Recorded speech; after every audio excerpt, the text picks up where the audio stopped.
네, 함께 기도하고 함께 말씀 나누겠습니다. 사랑의 하나님, 감사합니다. 이 귀한 밤에 우리가 이곳에 모여 주님의 말씀을 함께 나누게 하시니 감사합니다.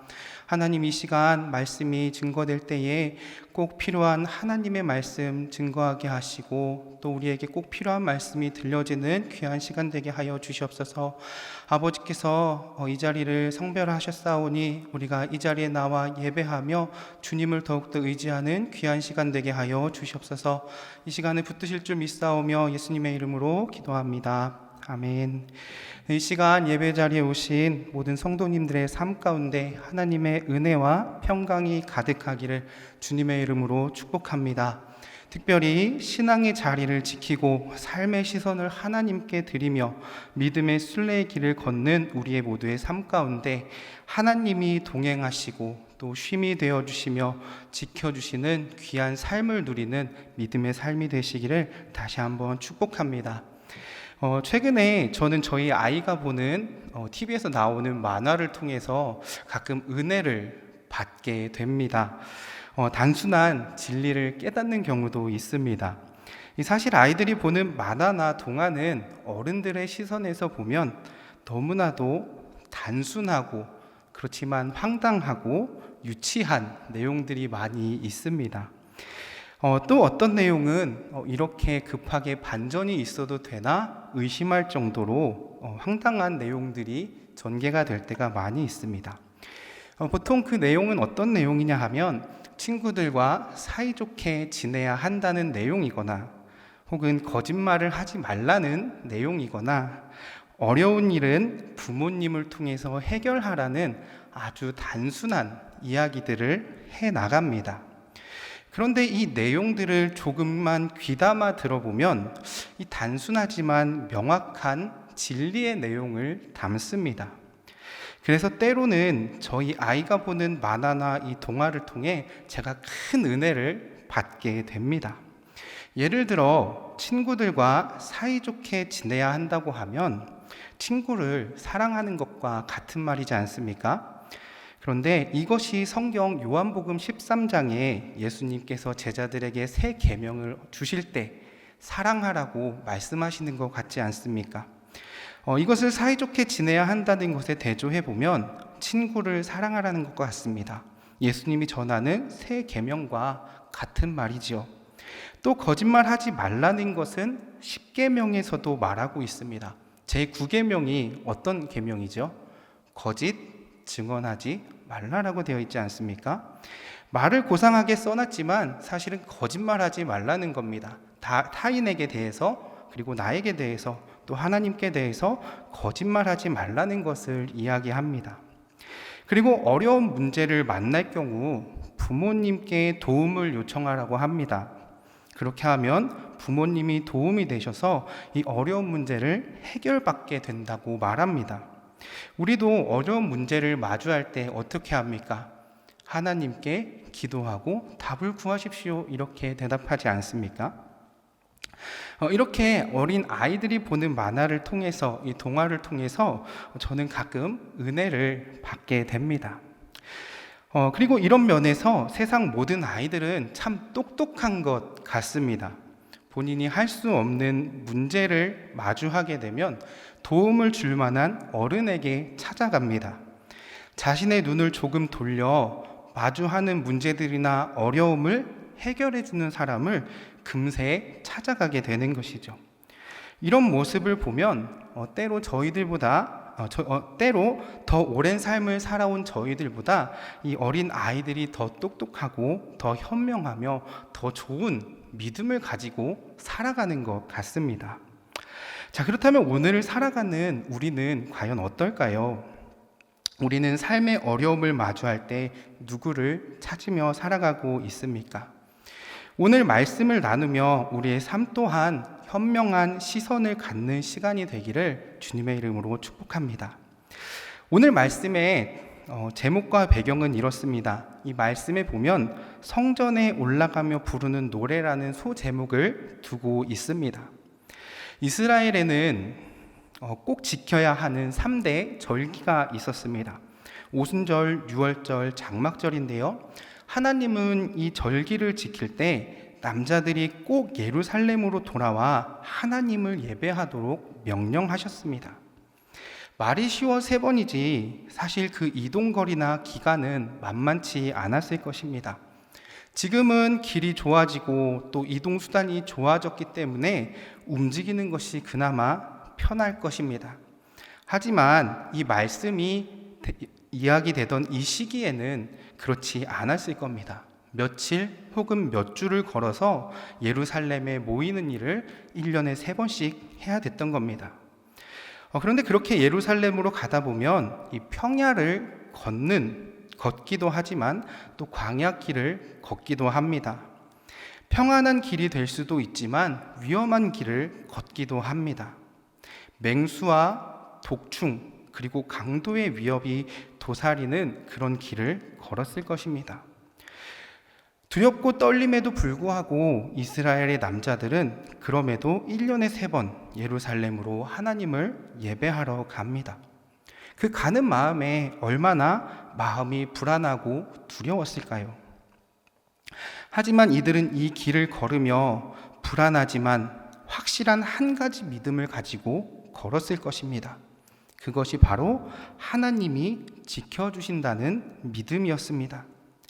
몇 주를 걸어야 하는 일이 1년에 3번씩 반복된다면 생업을 하기 쉽지 않습니다. 또 주변 강대국들의 위협도 분명히 두려움이었을 것이고 고향에 두고 온 가족들의 안전이 걱정도 되었을 것입니다. 그렇지만 그 길을 걸으며 순례의 길을 걸으며 그들이 기도하고 확신했던 것은 분명 하나님께서 그들의 발걸음과 생업과 가족들을 지켜주실 것이라는 믿음이었습니다. 그러면서 그들은 산을 바라보며 하나님께 도움을 구합니다. 왜 산을 향하여 눈을 들어 도움을 구했을까요? 이스라엘의 역사는 출애굽에서 다윗의 때까지 수도다운 수도를 가져본 적이 없는 아픈 역사를 가진 민족입니다. 그리고 이 모든 여정을 끝내고 예루살렘의 자리를 잡았을 때 예루살렘을 두르고 있는 산은 이스라엘 백성들에게 안정과 평안을 허락했습니다. 그래서 시편 125편 2절에는 산을 예루살렘과 이스라엘 백성을 보호하는 거룩한 산이며 영적 위로와 소망이 되는 것으로 표현하기도 합니다. 또 순례의 길을 걸으며 보호하시는 하나님을 만나는 곳이 바로 산이었습니다. 최근 저희 부서 선생님들을 신방할 계획을 세우고 한 분씩 혹은 두 분씩 사회적 거리를 지키며 이렇게 만나게 되었습니다. 그런데 그 가운데 요즘 영적으로 너무 힘들다는 고백을 하시는 선생님이 계셨어요. 영적으로나 육적으로나 이 땅을 살아가는 것이 지치고 또 힘들고 큰 슬럼프에 빠져 있는 것 같다고 말씀하셨습니다. 이렇게 신앙생활을 하며 이런 삶을 살며 내가 과연 교사로 계속 섬겨도 되는지 고민까지 하고 계셨습니다. 그때 저희 선생님께 드린 말씀은 말씀에 먼저 의지할 때 말씀이신 하나님이 능력이 되시며 말씀이신 하나님이 우리에게 힘이 되어 주신다고 나누었습니다. 그리고 그 힘을 얻는 방법은 삶의 시선이 우리의 마음이나 우리의 상황이나 우리의 모습에 고정되는 것이 아니라 우리를 이끌어 가시는 하나님께 고정되어야 한다고 함께 말씀을 드렸습니다. 그렇게 할 때 하나님이 위로가 되시고 힘이 되어 주신다고 이렇게 이야기를 나누며 마쳤습니다. 우리는 우리의 삶에서 문제가 생겼을 때 우리가 마주하는 삶의 문제에 시선을 고정합니다. 하지만 오늘 본문은 삶의 문제에 시선을 고정하는 것이 아닌 산을 바라보며 하나님께 도움을 구하라고 이야기를 합니다. 산을 바라볼 때 우리에게 도움이 된다고 말합니다. 더 정확히 이야기하면 산 위에 계시며 우리의 인생을 지으시고 이끌어 가시는 하나님을 바라보라고 말합니다. 그래서 순례자들은 시온산을 바라보며 하나님을 보았습니다. 도움을 주시는 하나님을 보게 되었습니다. 그렇게 우리도 이 땅 살아갈 때 하나님을 바라보며 살아야 합니다. 그래서 오늘 본문의 기자는 우리에게 도움이 되시는 하나님을 바라보라고 이야기합니다. 그렇다면 오늘 이 시대를 살아가는 우리는 어떤 하나님을 만나고 바라볼 수 있을까요? 첫 번째는 우리와 동행하시는 하나님을 바라보아야 합니다. 저희 말씀 3절을 같이 읽도록 하겠습니다. 말씀 3절 같이 읽습니다. 여호와께서 너를 실족하지 아니하게 하시며 너를 지키시는 이가 졸지 아니하시리로다. 아멘. 오늘 말씀인 시편 121편은 두 부분으로 나누어서 볼 수 있습니다. 1절과 2절의 전반부, 그리고 3절부터 8절의 후반부로 두 개로 나누어서 볼 수가 있는데요. 여기에서 인칭의 변화를 저희가 발견합니다. 전반부는 나에게 중심이 있다면 후반부는 너에게 중심이 있습니다. 이 말은 이스라엘 백성들이 하나님을 만나러 성전에 가는 동안 혼자 가지 않았음을 이야기합니다. 즉 누군가와 동행했다는 것을 알 수 있습니다. 여러분, 동행이라는 말의 뜻이 무엇입니까? 동행이란 말의 사전적 의미를 찾아보면 같이 길을 간다는 것입니다. 또 같은 길을 가는 사람을 뜻합니다. 제가 대학원에서 한참 공부를 할 때요, 제 취미는 자전거를 타는 것이었습니다. 서울의 한강에서 주로 자전거를 탔는데 그 대부분은 평지를 달리게 됩니다. 제가 조금 속도를 내는 걸 좋아해서 대부분은 혼자 다녔던 것 같아요. 그러다 가끔 모르는 사람들과 급작스럽게 만나 자전거를 타는 경우가 있습니다. 이렇게 모이는 것을 번개라고 하거든요. 번개 모임, 이런 식으로 표현을 하는데 이 모임은 자전거에 진심을 다하는 사람들이 대부분입니다. 평지보다는 평지와 산을 섞어서 자전거를 타는 경우가 많은데요. 이 번개 모임에 나갈 때 사실 저는 부담이 많았습니다. 혼자 남산이나 북악산을 오르는 것이 얼마나 힘든 일인지 알고 있었기 때문입니다. 그래서 걱정을 하며 자전거 모임에 나갑니다. 그러면 이 자전거에 최선을 다하는 진심인 사람들이요, 앞에서 끌어주고 뒤에서 밀어주면서 남산도 올라가고 북악산도 올라갑니다. 맨 앞에서 모임을 주관하는 주선자가 올라가며 끌어주고 제일 뒤에서 가장 자전거를 잘 타는 사람이 잘할 수 있다고, 또 잘 가고 있다고 힘을 북돋아줍니다. 그렇게 함께 동행하면 남산도 금방 올라가고요, 또 그 힘든 가운데 북악산도 가자고 으쌰으쌰 하고 갑니다. 그런데 오늘 본문은 성전에 올라가는 이스라엘 사람들이 함께 모여 동행의 길을 걸으며 불렀던 노래입니다. 이스라엘 사람들이 예루살렘으로 모이는 그 길은 결코 쉬운 길은 아니었습니다. 길이 좋지 않았습니다. 멀고 험했습니다.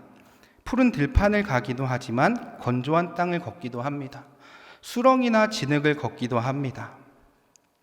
돌과 산으로 이루어진, 그래서 걷기 어려운 길을 걸어갑니다. 그런데 그 길을 걸으며 서로 끌어주고 밀어주며 갑니다.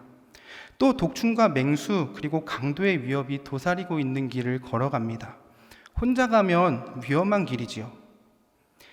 그래서 아마도 광야에서 들판에서 서로의 밤을 지켜주고 또 서로의 생명을 지켜주며 그렇게 동행하며 예루살렘으로 갔을 것입니다. 혼자 걷지 않고 안전하게 함께 걸었을 것입니다. 서로의 길과 걸음과 생명을 지키며 함께 하나님을 의지하자고, 하나님을 바라보자고 찬양하며 올라갔을 것입니다. 고향에서 3, 3, 5 서로 모여 순례의 길을 걸어갑니다. 서로 끌어주고 밀어주며 순례의 길을 걸어갑니다. 이런 순례의 길을 우리의 인생길과 한번 비교해 보세요. 우리의 인생도 마찬가지입니다. 혼자 가면 힘든 길을 가게 됩니다. 누군가의 말대로 꽃길을 걷기도 하지만 이스라엘 광야와 같은 돌짝밭을 걷기도 합니다. 맑은 시내와 푸른 초장을 걷기도 하지만 건조하고 물 한 방울 나지 않는 그런 길을 걷기도 합니다. 이런 우리의 삶에서 함께 동행하는 사람이 있다면, 서로 힘이 될 수 있는 사람이 있다면 그 길은 힘든 길이지만 함께 걸어갈 수 있는 길이 됩니다. 그리고 우리는 오늘 말씀을 보며 중요한 진리 하나를 깨닫습니다. 그것은 여호와께서 우리와 동행하신다는 사실입니다. 우리의 걸음을 지키시는 하나님을 보게 됩니다.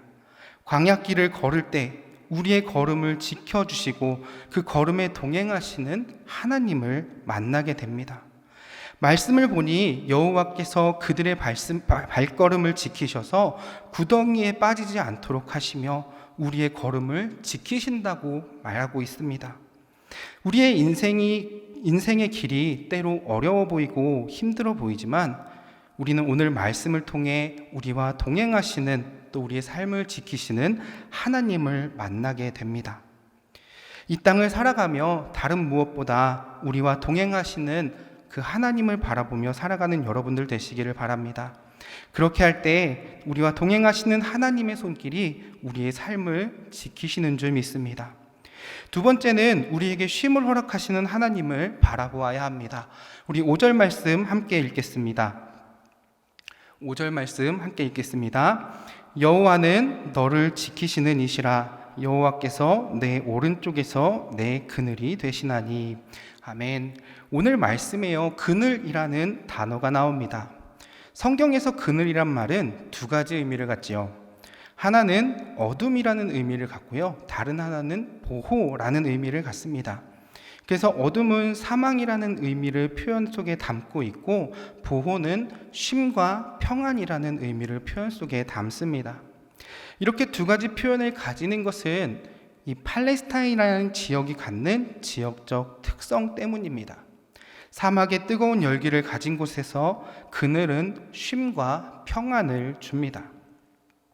그 예로 우리는 지난 수요일 저녁에 들었던 그 로뎀나무에서의 엘리야의 모습을 보며 그늘이 주는 의미를 생각해 볼 수 있을 것입니다.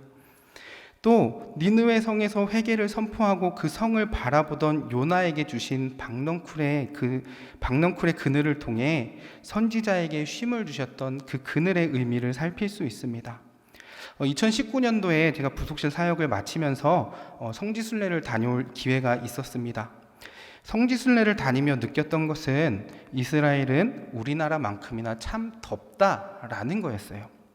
그런데 한 가지 재미있는 것은 아무리 따가운 햇볕이 비추고 있어도 그늘에 들어가기만 하면 굉장히 시원했다는 겁니다. 그리고 그 시원함을 느끼기 위해 그늘 이 깊은 안쪽으로 들어가는 것이 아니라 햇빛이 비치는 땅에서 그늘이 지는 땅으로 단 한 발자국만 움직이면 그동안 느낀 뜨거움은 온데간데 없어지고 얼음 창고에 온 것만 같은 그런 시원함이 있었습니다. 더위를 많이 타는 저에게 그때 그 경험은 마치 천국을 만나는 듯한 느낌이었습니다. 그늘에서 누리는 쉼이 참 시원했다는 겁니다.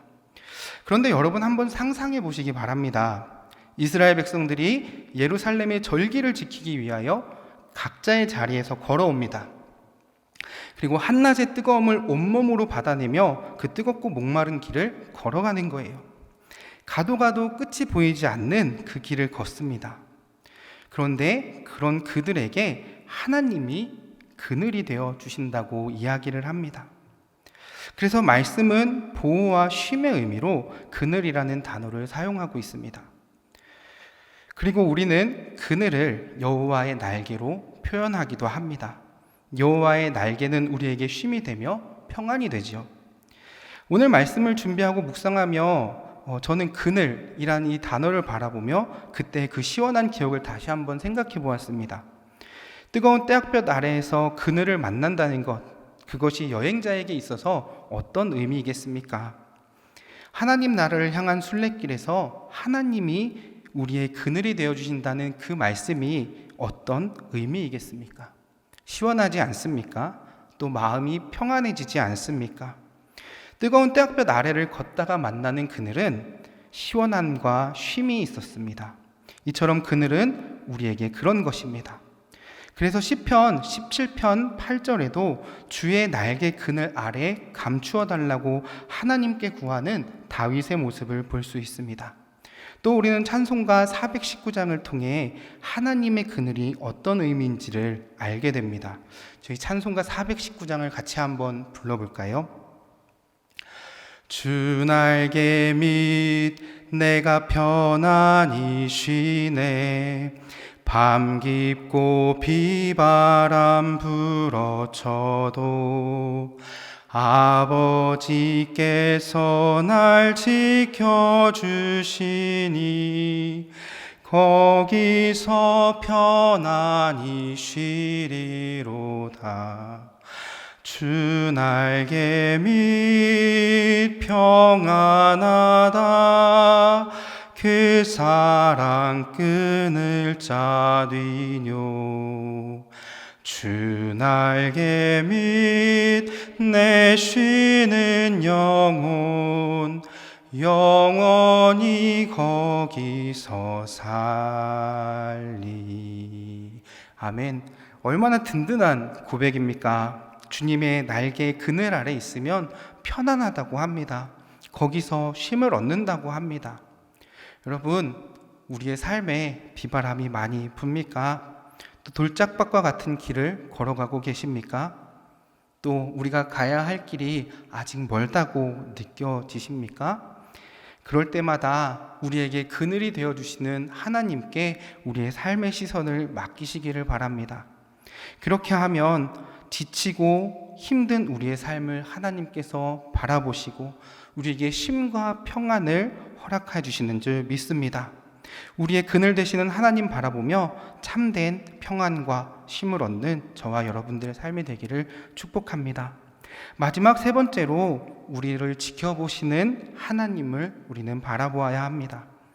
시편 121편에서 가장 많이 등장하는 단어는 여호와와 지키다라는 단어입니다. 이를 이렇게 사용하는 것은 우리의 삶을 지키시는 분이 여호와 하나님이시기 때문입니다. 여호와 하나님이 낮이나 밤이나 추울 때나 더울 때나 우리의 삶이 불안하거나 평안하거나 상관없이 지켜주시고 있다는 것입니다. 성벽을 지키는 파수꾼은 잠을 잘 수가 없지요. 또 나라를 지키는 군인들 또한 잠을 잘 수가 없습니다. 그리고 하나님 또한 우리를 향해 계시며 주무시지 않고 졸지도 않으십니다.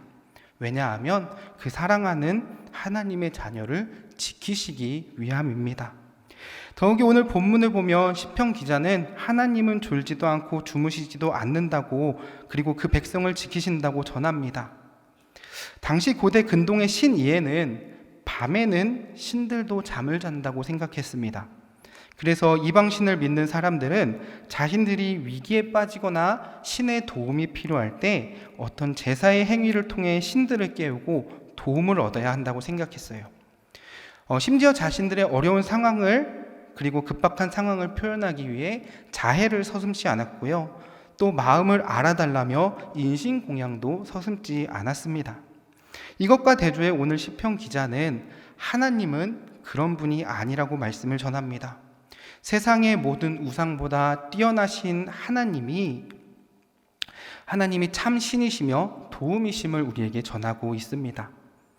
이방신들은 우리에게서 눈을 뗄 수 있지만 하나님은 우리의 삶을 늘 들여다보시며 지키신다고 전합니다.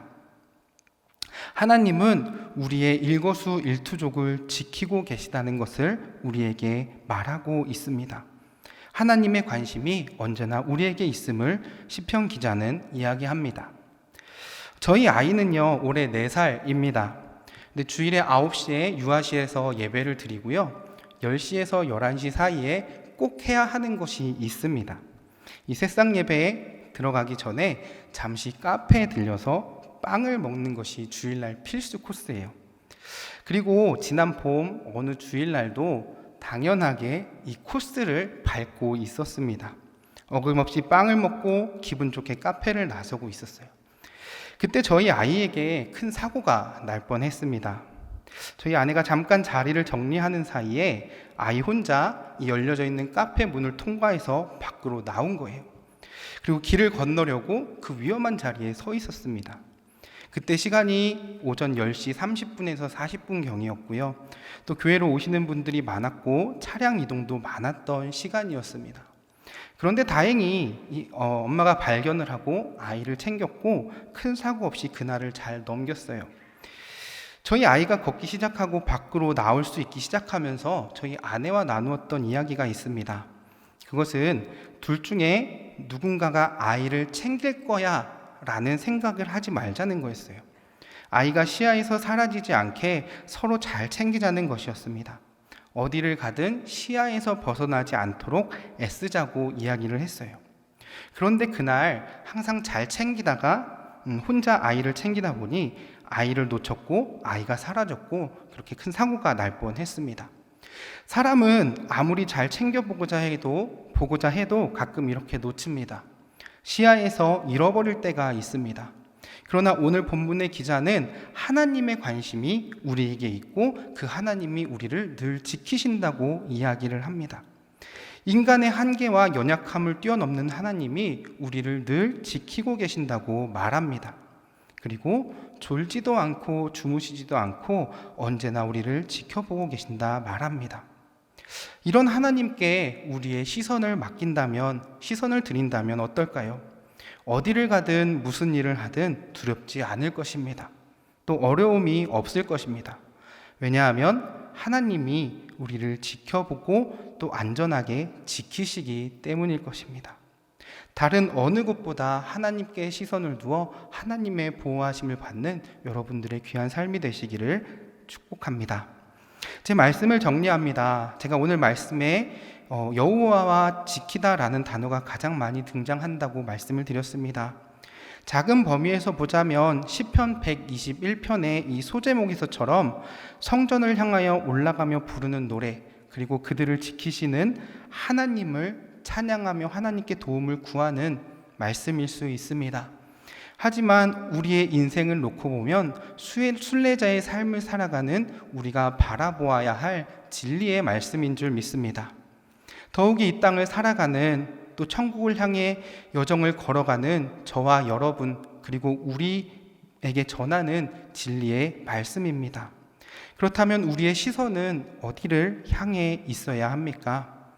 고난에 빠져 고난만 바라보는 시선을 갖는 것이 아닌 하나님이 허락하시는 도움을 바라보며 살아야 되는 줄 믿습니다. 우리의 시선이 천국을 향해 걸어가는 삶의 여정 가운데 도움이 되시는 하나님을 바라보며 살아야 되는 줄 믿습니다. 그렇게 할 때 하나님은 택한 백성을 눈동자와 같이 지켜주실 것입니다. 8절의 말씀처럼 우리의 출입을 지켜주십니다. 하나님의 성실하심이 우리의 삶을 이끌어가게 되는 줄 믿습니다. 그리고 그 성실하심이 우리의 삶에 영원히 함께 하심을 보게 될 것입니다. 사랑하는 춘천중앙교회 성도 여러분, 우리에게 힘이 되시고 우리에게 도움이 되시는 하나님만 바라보며 살아갑시다. 또 우리에게 평안과 쉼을 허락하시는 하나님 바라보며 살아갑시다. 우리와 동행하시는 하나님 보며 살아갑시다.